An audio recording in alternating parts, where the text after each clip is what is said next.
Mon Seigneur et mon Dieu, je crois de tout mon cœur que tu es ici, que tu me vois, que tu m'entends.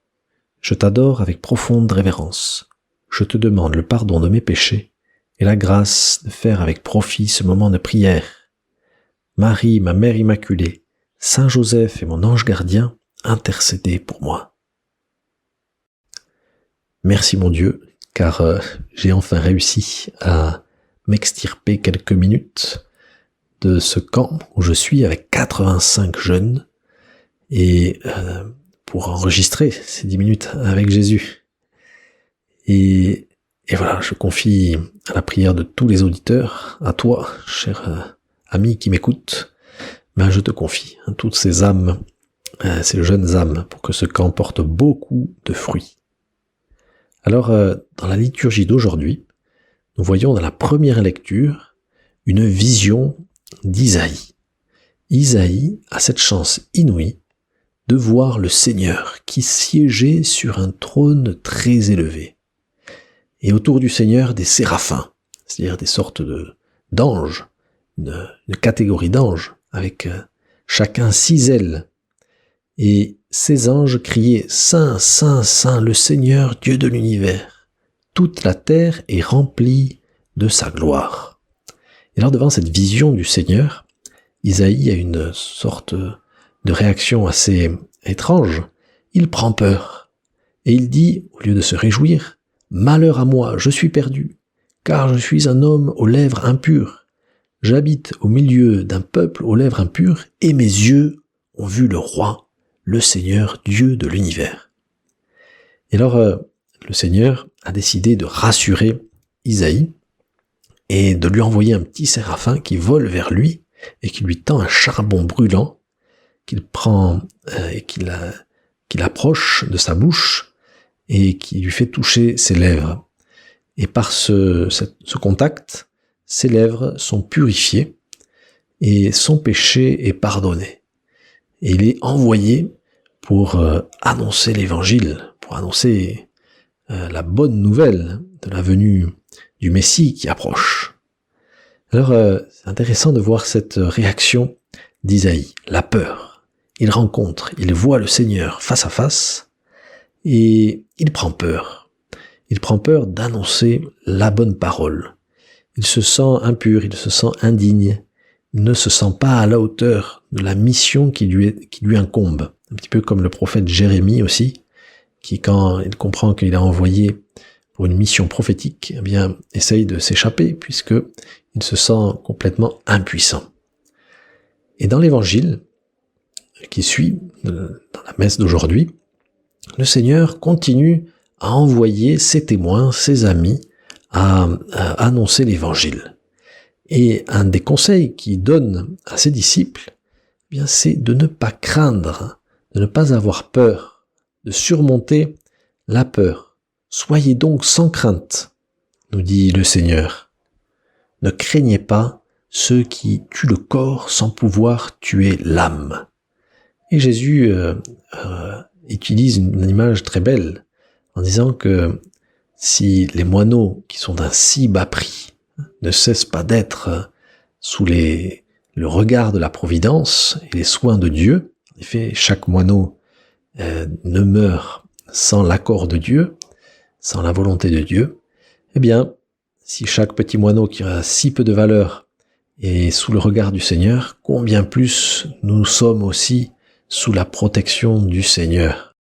Spécialement dans cette mission que le Seigneur nous a donnée d'annoncer son évangile. Jésus nous aide à, je ne sais pas si tu entends derrière moi, il y a beaucoup de bruit, je suis désolé, mais Jésus nous aide à surmonter nos peurs et à nous lancer sans trop réfléchir, pour peu que nous aimions le Maître, pour peu que nous aimions Jésus, sans trop réfléchir, à parler de lui, à nous lancer et à oser des conversations apostoliques, des conversations missionnaires. Alors je suis en train de lire un livre en ce moment qui s'appelle Dieu à 300 km/h d'un certain Jean-Baptiste Maillard. Et alors dans ce livre, l'auteur qui a le feu apostolique dans son cœur, eh bien cet auteur nous raconte toutes les anecdotes apostolique qu'il a vécu dans le train.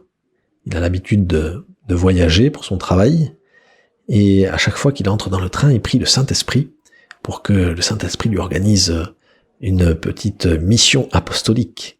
Et alors il parle de Dieu à temps et à contre-temps chaque fois qu'il prend le train. Un jour, il se retrouve à côté de plusieurs musulmans et il ose engager la conversation.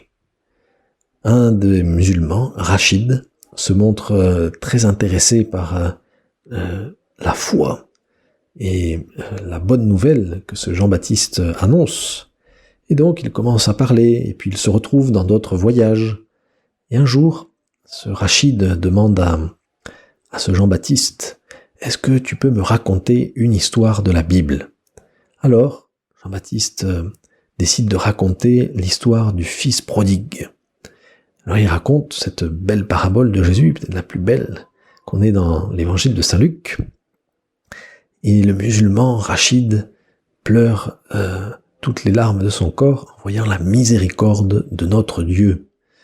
Et non seulement il pleure, mais dès qu'il rentre à la maison, il raconte à sa femme l'anecdote ou la parabole du fils prodigue que ce Jean-Baptiste lui avait raconté, qui était dans la Bible. Et sa femme aussi participe à ce magnifique récit, à cette mission apostolique de Jean-Baptiste dans le train entre Tours et Paris. Voilà, mon Dieu, toutes les âmes qui s'approchent de nous ont le droit d'entendre notre annonce de l'Évangile. Et nous avons le devoir d'annoncer la bonne nouvelle. Alors oui, Seigneur, parfois nous avons peur. Nous sommes comme Isaïe. Nous sommes comme tes disciples qui parfois peut-être avaient besoin de tes encouragements, d'où l'Évangile d'aujourd'hui, où tu leur donnes certaines consignes et surtout tu les encourages.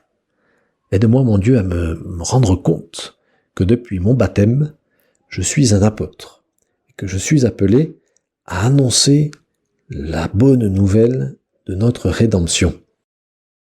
Et toutes les occasions sont bonnes à prendre, que ce soit au travail, dans les réunions de famille que l'on va avoir certainement cet été, dans les transports et dans le TGV à 300 km/h.